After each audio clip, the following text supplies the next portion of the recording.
आज हम आपके लिए समाकलनों के अनुप्रयोग एप्लीकेशन ऑफ इंटीग्रल्स का पार्ट 2 वीडियो लेकर आए हैं। और आज हम कुछ उदाहरण भी कुछ एग्जाम्पल सोल्व करेंगे समाकलनों के अनुप्रयोग पर, और उसके लिए कुछ जरूरी जो है ठीक वो हम अभी जानेंगे। सबसे पहला इसमें जानना होता है वक्रों के सममिति का निर्धारण। दिया गया वक्र एक अक्ष के परितः होगा सममित, या उसकी सममिति y अक्ष के परितः होगी, या y = x लाइन के परितः, या विपरीत चतुर्थांशों में। तो इसका निर्धारण कैसे होता है? तो इसके लिए 4 नियम हैं, इसको हम बारी बारी से समझेंगे। यदि x का घात सम हो तो वक्र y अक्ष के परितः सममित होगा। कहने का मतलब है, जैसे आप समझने का प्रयास कीजिए, y² = x दे दिया, तो इसका घात y का घात 2 है, तो y का घात 2 है, तो यहाँ पे देखिए सम जो है सेकंड वाले में y का घात सम हो तो सममिति जो है x अक्ष के परितः होती है। यानी इसका फोटो अगर हम बनाना चाहें ग्राफ के थ्रू तो ऐसे बनेगा। ये हो गया आपका x अक्ष, ये हो गया y अक्ष। एक कब? जब y का घात सम हो तब। फर्स्ट रूल है x का घात सम वाला। अगर इसी को उल्टा कर दे x² = y, तो x का घात सम हो गया, तो इसका ग्राफ ऐसे जाएगा। यानी इस स्थिति में सममिति जो है आपका वह y अक्ष के परितः होगी। तो दो जो रूल है, पहला है x का घात सम हो तो वक्र y अक्ष के परितः, और y का घात सम हो तो वक्र x अक्ष के परितः सममित होता है। थर्ड जो नियम है, थर्ड रूल, यदि x और y को म्यूचुअली चेंज कर दिया जाए, x को y और y को x कर दिया जाए, फिर भी उस फंक्शन में कोई चेंज नहीं हो, तो उसकी सममिति, उस वक्र की सममिति जो है वो होगा y = x लाइन के परितः। और y = x लाइन क्या है? ये हो गया x एक्सिस, ये हो गया y एक्सिस, और y = x लाइन जो है आपका ऐसे जाता है, x अक्ष के साथ 45 डिग्री का कोण बनाते हुए ये जो लाइन है y = x या x = y। तो ग्राफ का सममिति ऐसा होगा, यानी ऐसे आप समझ सकते हैं, इस तरीके से ग्राफ जाएगा, और ये है आपका लाइन y = x। तो सममिति का निर्धारण तीसरा, जब x और y को म्यूचुअली बदल दें और समीकरण पर कोई प्रभाव नहीं पड़े, फंक्शन पर कोई प्रभाव नहीं पड़े, तो सममिति y = x लाइन के परितः होती है। चौथा जो है x = -x रख दें तथा y = -y रख दें, तो समीकरण अपरिवर्तित रहे, तो वक्र जो है विपरीत चतुर्थांशों में सममित होता है। विपरीत चतुर्थांशों में सममित होने का मतलब क्या है? x और y अक्ष जो है किसी भी समतल को 4 टुकड़ों में बांट देता है, और चारों को चतुर्थांश कहा जाता है। प्रथम चतुर्थांश, द्वितीय चतुर्थांश, तृतीय और चतुर्थ। तो विपरीत चतुर्थांशों में सममिति होने का मतलब है, चौथा रूल के अनुसार, ये आपका हो गया x y, प्रथम चतुर्थांश ये हो गया, द्वितीय चतुर्थांश ये हो गया, तृतीय चतुर्थांश ये हो गया, और चतुर्थ चतुर्थांश ये हो गया। तो सममिति विपरीत अक्ष में कहने का तो हो गया कि या तो ऐसे या ऐसे ग्राफ जाएगा। ग्राफ जाने का ये तरीका है, यानी द्वितीय और चतुर्थ चतुर्थांश जो है वो सममिति होगा उसमें, या प्रथम और तृतीय में। तो चौथा रूल से आपको ये पता चलता है कि विपरीत चतुर्थांशों में कब सममिति है।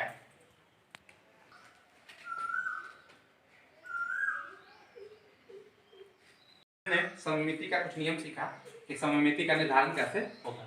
अब हम समाकलनों के अनुप्रयोग एप्लीकेशन ऑफ इंटीग्रल्स का कुछ उदाहरण सोल्व करने का प्रयास करेंगे, कुछ क्वेश्चन देखेंगे कैसे उसको सोल्व करते हैं। तो फर्स्ट जो क्वेश्चन है, वक्र y² = x, रेखाओं x = 1, x = 4 तथा x अक्ष से घिरे क्षेत्र का क्षेत्रफल ज्ञात करें।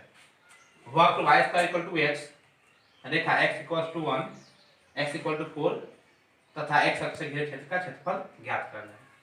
तो सबसे पहले हम देखेंगे यहाँ पे जो दिया हुआ फलन है, एक फलन है, सिंगल फलन है। तो पिछले वीडियो में मैंने बताया था सिंगल फलन जब हो तो सूत्र लाएगा y dx या x dy।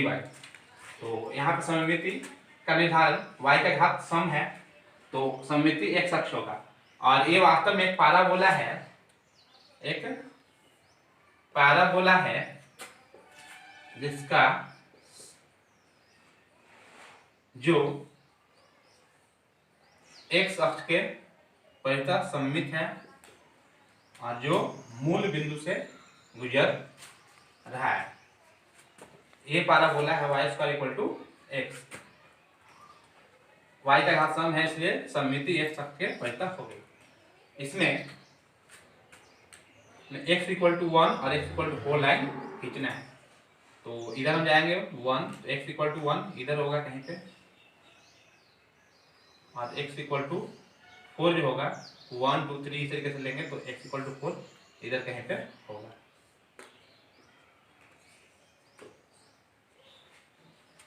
x equal to 1 और x इक्वल टू 4, ये लाइन हो गया आपका x equal to 1 x equal to 4। अब इसमें हमको देखना क्या है, हम एलिमेंट कट करेंगे, तो एरिया एलिमेंट हम कट करेंगे यहाँ पे, इसकी चौड़ाई dx है और ऊंचाई जो है इसका y है। यहाँ पे आपका हो गया 1, यहाँ पे 4। अब हम सूत्र से कंपैरिजन करेंगे, सूत्र जो पढ़ा था हमने सोल्व करने के लिए। इस तरीके का जब फंक्शन दिया हुआ हो तो आपको एरिया जो होता है, रिक्वायर्ड एरिया, इसका निर्धारण होता है integral of mod of y dx from a to b। यहाँ पे a का कार्य जो है 1 करना है और b का कार्य 4, और y का वैल्यू हम यहाँ से निकाल लेंगे। तो इसलिए हमारा रिक्वायर्ड एरिया का जो इक्वेशन बनेगा, रिक्वायर्ड एरिया ये आपका होगा mod of y dx from 1 to 4 का इंटीग्रल। अब यहाँ पे y का वैल्यू हम रखेंगे इससे, तो y जो है √x होगा। तो आगे हम बढ़ा के इसको लिखेंगे √x dx फ्रॉम 1 टू 4, यानी √x का इंटीग्रेशन करना है और अपर लिमिट 4 और लोअर लिमिट 1 लेना है। ऐसा करने से मुझे जो है रिक्वायर्ड एरिया यहाँ से लेके यहाँ तक ये जो ग्राफ है ये आपका हो गया y square equal to x. तो इसके द्वारा इसको थोड़ा सा नीचे बढ़ाते हैं हम, इसके द्वारा जो एरिया कवर हो रहा है यहाँ से यहाँ तक पूरा, इस टोटल एरिया में से हमको ए वाला एरिया घटा देना है, तो आपको ए वाला एरिया मिल जाएगा। तो या हम ऐसा सोच ले कि 1 से लेकर 4 तक इंटीग्रेट कर लेंगे, हम 1 से लेकर 4 तक इंटीग्रेट नहीं कर सकते। तो यहाँ पे √x का इंटीग्रेशन हम बेसिक फार्मूला लगाएंगे, ये हो जाएगा x का power 1/2 plus 1 upon 1/2 plus 1 from 1 to 4। Solve करेंगे तो ये वास्तव में आपका रिक्वायर्ड एरिया जो है, जो आपको चाहिए, आ रहा है x to the power 3/2 upon 3/2 from 1 to 4। इसे सोल्व करना होगा, पहले अपर a हो जाएगा 2/3 गुना हो जाएगा, यहाँ पे हम रखेंगे upper limit 4 to the power 3/2 minus lower limit 1 to the power 3/2। 2/3 4 को लिखा जा सकता है 2 के पावर 2 और पावर 3/2, तो गुना हो गया, ये कटेगा 1 का पावर 1 ही होगा। ये वास्तव में हो गया 2/3, 2 के पावर 3 8 घटा 1, यानी 2 × 7/3, ये हो जाएगा 14/3 स्क्वायर यूनिट, वर्ग इकाई। ये आपका अभिष्ट एरिया हो गया। तो इस तरीके से एरिया हम फाइंड करते हैं, और कोई जरूरी नहीं है आप इस तरीके के क्वेश्चन का फिगर ड्रा करें, ऐसा जरूरी नहीं है। आप अपने मन से सममिति निर्धारण कर ले, उसके अनुसार से सममिति देखने के x अक्ष पे पड़ता है या y अक्ष पे पड़ता है। x अक्ष पे पड़ता हो तो y dx का प्रयोग करें, y अक्ष पे पड़ता हो तो x dy का प्रयोग करें, और इस तरीके से आप सारे का सॉल्यूशन निकाल सकते हैं। सेकंड जो उदाहरण है समाकलनों के अनुप्रयोग में, जिसे हम हल करने का कोशिश करेंगे, x² upon 16 plus y² upon 9 से घिरे क्षेत्र का क्षेत्रफल ज्ञात करें। तो सबसे पहले इसका हम फिगर ड्रा करने का कोशिश करेंगे। तो ये एक दीर्घवृत्त है जिसका केंद्र मूल बिंदु है और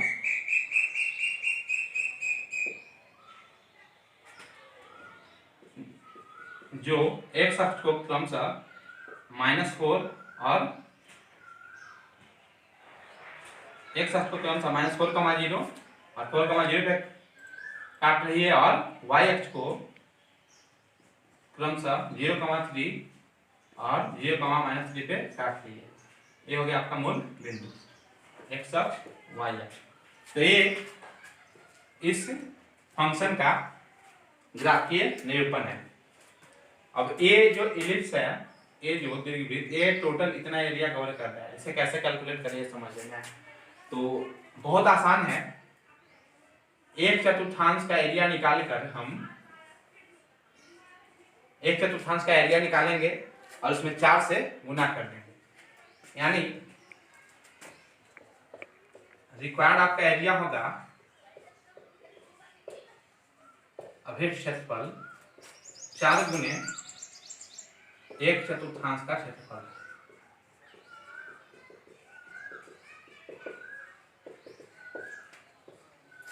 चार गुने एक चतुर्थांश का क्षेत्रफल। तो प्रथम चतुर्थांश का क्षेत्रफल हम निकालते हैं। इसमें एरिया एलिमेंट कट किया मैंने, जिसकी चौड़ाई dx और ऊंचाई को हमने y मान लिया।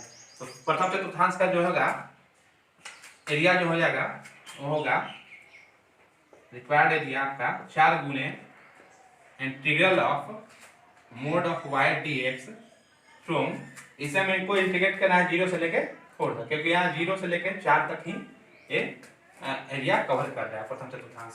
तो 0 से 4 आपका लिमिट हो गया। इसको सोल्व कर लेना है। 4 गुने integral of y dx, y का वैल्यू यहाँ से अगर हम निकालेंगे तो ये आपका आ जाएगा y² इक्वल टू, बराबर 1 है यहाँ पे, मिस्टेक है, आपका आ जाएगा 1 y² equal to 1 minus x² upon 16 into 9, ये आपका आएगा। इसे जब आप सोल्व करेंगे तो y बराबर √9 इंटू 1 माइनस x² अपॉन 16। तो इसे हम इसमें पुट करेंगे y का वैल्यू आया 4 इंटू, इसे जब आप सोल्व करेंगे एलसीएम लेंगे 16, 9/16 बाहर हो जाएगा, 0 से 4 √9 अपॉन 16, और ये हो जाएगा 16 माइनस x² dx। और इसे फर्दर कंटिन्यू करेंगे, 9/16 बाहर 3/4 के रूप में निकलेगा। तो 4 इंटू इंटीग्रल ऑफ 3/4 इंटू 16 को हम लिख देंगे 4 का स्क्वायर माइनस x का स्क्वायर dx, और आगे इसको कंटिन्यू करेंगे तो 3/4 बाहर आएगा, 4 इंटू 3/4, 0 फ्रॉम 0 to 4 √4 का स्क्वायर माइनस x² dx। ये 4 से 4 कैंसिल होगा, इसलिए आपका रिक्वायर्ड एरिया जो बचा, रिक्वायर्ड एरिया ये आपका बचा integral of 4² minus x² dx, और 4 से 4 कैंसिल हुआ तो 3 बचा था, 3 इंटू करना होगा लिमिट आपका 0 से 4।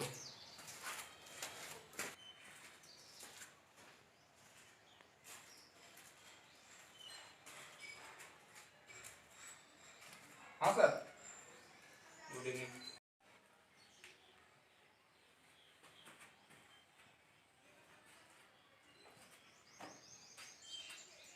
आपका रिक्वायर्ड एरिया जो है ये है 3 into integral of √4² minus x² dx from 0 to 4। यहाँ से हम सूत्र का यूज करेंगे। सूत्र आपने पढ़ा है, integral of a² minus x² dx का होता है x/a √a² minus x² plus a²/2 sine inverse x/a plus c। इस सूत्र का हम लोग यूज करेंगे। a का कार्य 4 कर रहा है, x अपने जगह पे, ये होगा आपका रिक्वायर्ड एरिया, अभिष्ट क्षेत्रफल